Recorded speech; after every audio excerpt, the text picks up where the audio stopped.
your host, Nikki, and I'm thrilled to welcome you to today's webinar.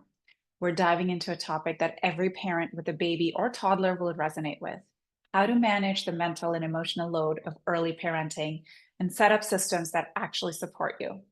From scheduling to communication to staying organized when your house feels like a toy explosion, this conversation is about making functions better and feel lighter.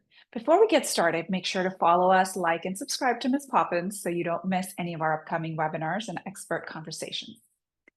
Today, I'm joined by a visionary in the parenting space, Jessica Etting, co-founder of JAM, the family calendar that helps families stay connected and organized. Jessica is not only a creative entrepreneur and writer, but also a mom who understands just how intense the early years of parenting can be. Through JAM, she's created more than a tool. She's created a mindset shift for families who want less stress and more flow. So we're so excited to have you here. Welcome. Thank you so much. I'm thrilled to be here. Let's start with the big picture. What inspired you to create JAM, and how does it reflect your own parenting journey? You can give us a little bit more background about yourself and some more context. Sure. So I'll go back a few years to before I created JAM. I was a working mom of three, and really every day felt a little bit like something was falling through the cracks. My husband and I definitely felt like we were drowning. We would wake up in the morning, it was like, what do we need to do? Who needs to go where? What are we going to forget? And the thing is, I felt like I was a very organized person. Like, I love systems. I love a good, color coded spreadsheet. I love lists.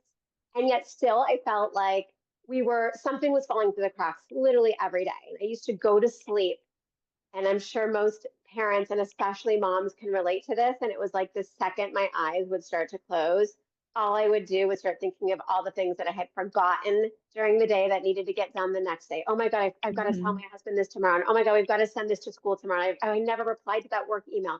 And I would just email myself. I would grab my phone and email myself because I was like, if I don't do this right now, I'll forget tomorrow. And needless to say, it wasn't a sustainable system. And that's why I felt like I was drowning. And my sister has kids as well, working mom also, but her kids are a little younger than mine. And around the time her second child was born, she said to me, what system do you have? Like, what's the app that I need to download so that my husband and I can make sure we're on the same page? And, he knows what needs to get done. I do. We know where everyone's going. Like, what's out there? And my sister has a software background, so naturally she thought some software must have already been invented to deal with this major issue that every family we knew was dealing with. And I said to her, no, I've not found anything. And so we ended up doing a lot of research together. We ended up talking to a lot of parents, school parents and soccer parents and parents that I knew from work. And the problem was universal. And even though we were finding that women were really bearing like a disproportionate amount of that mental load and feeling particularly overwhelmed and stressed out, the husbands also, the male partners, had a lot to say as well as to why everything felt so chaotic and how they also felt like they were not completely in the know of what was going on every day and how that was really tricky for them as well. And so Amanda and I kind of decided, hey, if nobody is really solving this problem, and we have such on the ground view of what an amazing solution should look like, of just this all in one place where everyone in the family can turn to, almost like mom's kitchen desk back in the 80s, but on your phone, on your tablet, on your computer, wherever you want, always ready, that everybody in the family can use. Like, if no one's done that, let's do it, and let's do it right. Let's do it from the perspective of two working moms who really do know just how tricky and robust and complex these logistics can get on an everyday basis. And speaking of all the trickiness that moms have to maneuver, and I think it's dads too alike, For right? Do you sure. think this concept of mental load that we've been talking about, how would you define it? Do you think it gets disproportionately thrown on moms and they have to figure it out? You were mentioning this problem statement quite a bit. Let's talk about that, and then we'll definitely go a little bit more into the solution. Yeah, And great. and is that even, like, gosh, worse in the toddler and baby years? Does it get any better?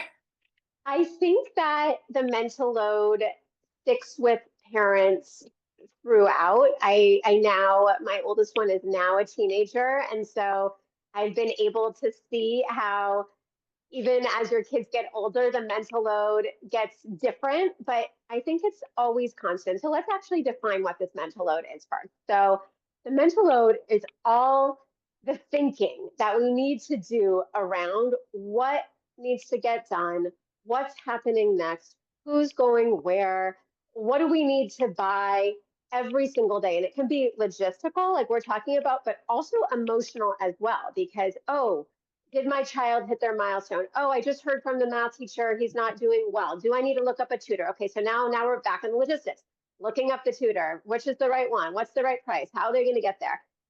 While you're still dealing with the emotional of, oh my God, my son's not doing well in math. What do we, how do I feel about that? What do we need to do next? So it kind of encompasses all of those things. And I think, listen, I think sometimes parents, from previous generations are like, yeah, of course, worrying about your kids, that's normal. But I think what today's parents are dealing with that's really different is because we're in this digital era, the information is coming at us so much more quickly, so much more furiously. So, my mom would get like one flyer in my lunchbox come home from the school with like the information, and that was it. And now, how many emails do we get a week or text messages or WhatsApp chains from our school, and multiply that by the number of kids that you have. So I think there's just a lot more digital information out there that really does kind of complicate that mental load even more. There's more information out there for us to kind of have to go through. So all of that contributes to this feeling of the mental load and feeling like there's this kind of never ending to-do list and we can't just sit and relax. And I think to your point of, is this falling more on moms? So obviously Eve Rodsky, Fair Play Policy Institute, they've done a ton of research on this, as have some other, Mhm. amazing scholars. And that's been the case. Obviously, that's something that I think a lot of people want to change, male and female partners. When they do studies, the male partners are saying, no, I do think we should be splitting this more equally. So what we're all kind of trying to do is say, okay, great, we're all on the same page. So what are the barriers that get in the way of that actually happening? Like we know, for example, a lot of times moms are the ones who get on the email list. The party invite only comes to mom. The school schedule for whatever reason gets sent to one parent. It's the mom. They're seen as the default parent, if you will.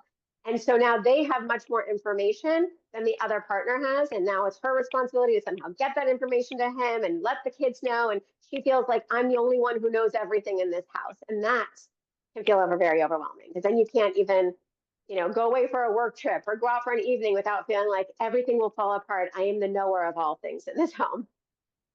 And I think the idea of just exhaustion, right? It's not just mental load, it's just feeling that physically within your body. There was a really interesting article that The Atlantic just published over the weekend talking about how moms in the modern generation are just feeling exhausted and what is the reason Mhm. for it? Is it emotional? Is it physical? And they actually said, gosh, you don't need 8 hours of sleep, but maybe 10 hours a day. Combine that with all the to-do lists that you're talking about. Is that even possible? And one of their synopsis was, there's this village that has kind of gone missing that was there with a traditional style of parenting in the previous generations. And now moms are really honestly, and dads, some caregivers are doing it all alone. And there are communication breakdowns that tend to happen between parents and especially Yeah. the early years. So as parents are setting up household systems for communication better and less barriers to entry, how can they set those up for success um, so that they can have more effective modes of comms and feel a little bit Yeah. less stressed? Yeah, I mean, I hear you on that exhaustion front, especially obviously we know it starts in those baby and toddler years, but I agree. I think just, maybe because of the mental energy that we're literally exerting all day, kind of having all these browser tabs open in our brains, if you will, that really is exhausting. Um, so I think that something you said that was just so great. Babies, toddlers, beginning the system. I think a lot of times you have one baby and like you kind of get into a flow or a system, or you think, and then as time goes on, the baby gets older and they have more activities. They become a toddler. Maybe another baby gets introduced to the mix, a younger sibling. And by the time that you realize, oh my God, the logistics in our house are just absolutely beyond chaotic, it's like, oh, I wish I would have had a system already set in place. So I do feel like those earlier years, even if it feels like, oh, well, my baby only goes to one music class, how many logistics are there? I think that Yeah. really diminishes how much mental load you're already carrying when they're a baby, because yeah, you're still tracking lots of things and there's appointments and there's things that are needed. And it also just means you and your partner, or however your family is set up, like doesn't have a system that can grow with them. You don't want to like have to create a system when you're literally drowning. It's nice to have it and let that expand with you as things get even more maybe intensive, logistically speaking, in the older years. And so, what would you say to the parent who feels like they're drowning in the invisible tasks of daily life? Yeah. First of all, I would say you're not alone.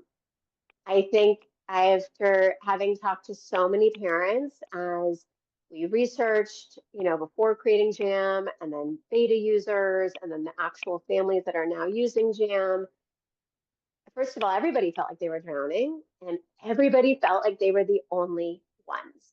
Everyone's like, oh my God, I'm so sorry. This is so embarrassing. Look how our calendars don't speak to each other. Look how we don't Mhm. put things in a calendar. Look how we missed all these 10 things last week accidentally. Everybody is going through it because it is just too much for any one person to be able to keep up with.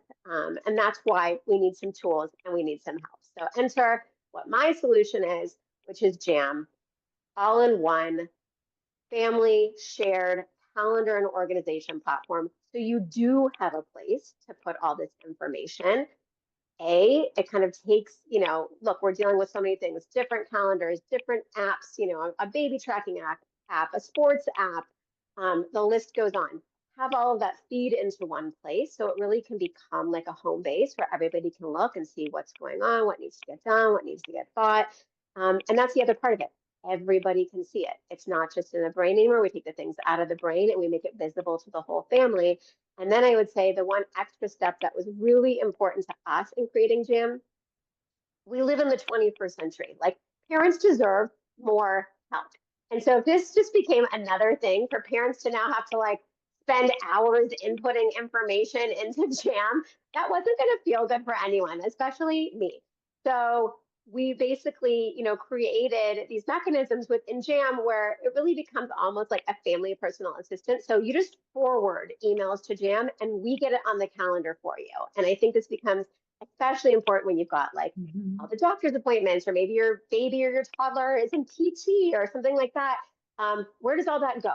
Forward it to Jam. Okay, now your kid's in nursery school and you're getting those newsletters every week.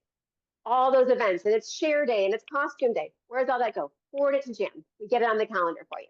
So all of that time and mental energy can now be spent doing other things. Absolutely. And talking about mental energy, right? I think let's go back to this overload where we have all these solutions coming up thanks to AI in the market. I do want to touch upon what we sometimes feel being too many solutions. How do we figure out Mhm. which one's the right ones? As we're now talking about Jam or any other tech, Yeah, what tips would you have for parents using tech? I mean, I go through that similarly with Miss yeah, Poppins, right? It's certainly something that's an ecosystem of support. You never have to look anywhere else, but there is a inertia for parents uptaking all of these new systems and yeah, understanding how they can be leveraged. So, have you figured out a tip or multiple tips as a fempreneur, mompreneur, more so, yeah. without it becoming another burden? 100% agree with that. And you really have to find the tools that obviously speak to you, speak to the way your family operates. For me, and this was a big piece in creating Jam, I was noticing that we were using so many tools and it felt so fragmented. Like I've got, messaging apps that give me some information and team apps that give me different information and a recipe app that is like, giving me different information. And so that can start feeling really overwhelming and you almost want to just give up. So I think that when you can find apps that kind of like mix many things together in a system that works cohesively, that's great. Or that can accept input from other apps, right? Like these team apps that we're all on, they make it easy for coaches to do Mhm. practices. But other than that, I mean, you're not like living on your team app all day, every day.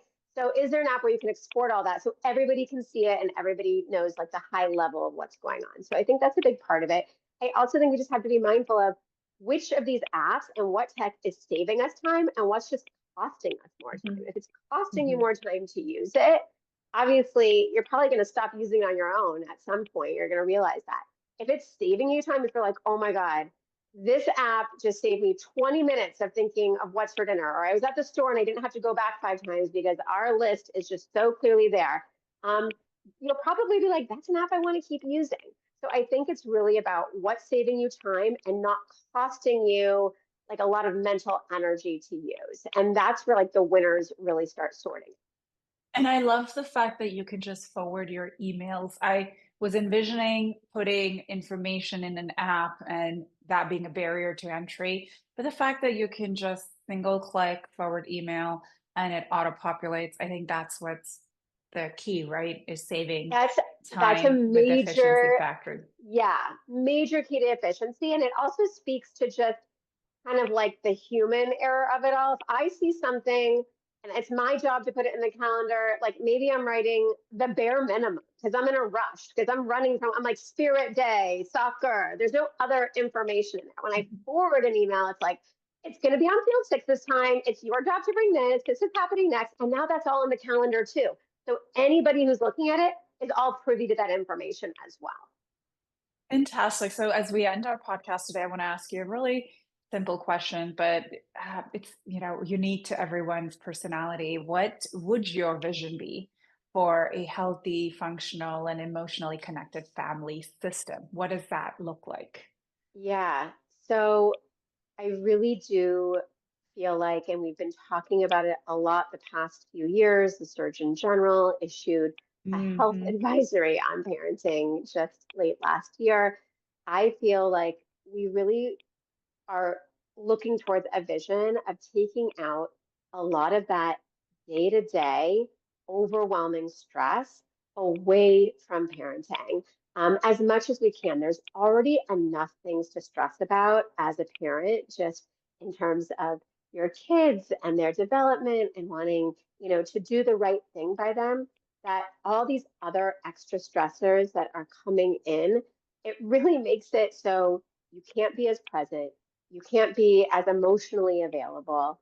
And you can't, it kind of becomes that thing where the time just goes by so fast, right? It already goes by, but if you're constantly just thinking about what's about to happen next and what do I need to do to get it done, you really miss out on a lot of those joyful moments. So Hmm. for me, an emotionally connected yet organized family, you've got a system, and you've got a system where everybody knows at a high level, even your kids, because it's their job to be part of this family too. Everybody knows every day what's going on, maybe even what's going on tomorrow and the next day or that weekend, so they can be, individually prepping for it, clearly laid out what are their responsibilities. So there's no kind of back and forth, whether that's between two partners, whether it's between parent and child. Everybody knows what they're responsible for every day or week. What are the things that need to get done for our family to run?